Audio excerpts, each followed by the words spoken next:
This is an analog clinical thermometer for measuring the human body temperature. It consists of a glass cylinder with a bulb as the mercury reservoir at the bottom that's connected to a capillary tube. Have you ever noticed that we have a tiny little band just above the bulb? This band is known as the constriction in the thermometer. Why do we need this constriction in the first place? Let's find it out through an example. Now imagine we are going to measure the body temperature of a patient having fever using a clinical thermometer that does not have the constriction.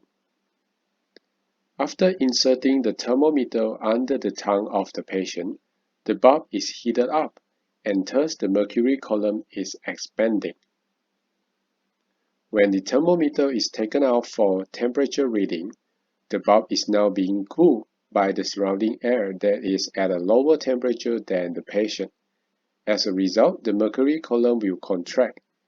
In this situation, we could not obtain an accurate reading of the temperature. How do we solve this problem? The answer lies with the constriction. Let's see what happens after adding the constriction. The process remains the same when the bulb of thermometer is heated up. Although the constriction gives a little detour, the expanding mercury inside the bulb has no trouble in pushing the mercury column above to give a higher temperature reading. When the bulb is cooled down by the surrounding air after leaving the heat source, the situation is now changed.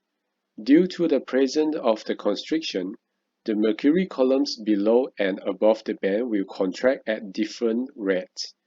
The mercury column below the band, which is closer to the bulb, will contract at a faster rate. The difference in the contraction rate causes a separation of the mercury column at the band, leaving behind a vacuum section.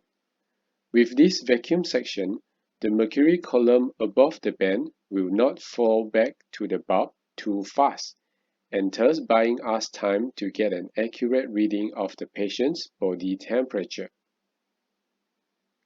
So now we have solved the problem of getting an accurate temperature reading.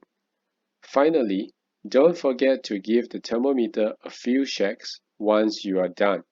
This is to push back the remaining mercury column back to the bulb and get the thermometer ready for the next measurement.